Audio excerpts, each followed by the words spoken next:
లేకపోతే మీ ఇంట్లో దరిద్రం తాండవం చేస్తుంది. అవేంటో తెలుసా? మొదటి నియమం, సూర్యాస్తమయం తర్వాత ఇంట్లో నాతో ఊడ్చకూడదు. అలా చేస్తే సాక్షాత్తు లక్ష్మీదేవిని ఇంట్లోంచి బయటికి గెంటేసినట్లే.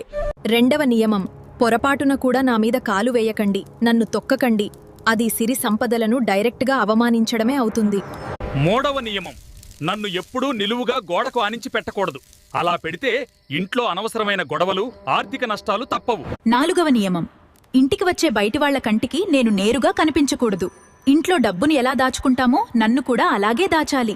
ఐదో నియమం, నన్ను ఎప్పుడూ దేవుడి గదిలోగాని ఈశాన్య మూలలోగాని పెట్టకూడదు. పడమర లేదా నైరుతి దిశ నాకు సరైన స్థానం. ఆరవ నియమం, నేను పాడైపోయినప్పుడు శుక్రవారం లేదా గురువారం రోజున నన్ను తీసుకెళ్లి బయట చెత్తలో పడేయకూడదు. అది దరిద్రానికి హేతువు.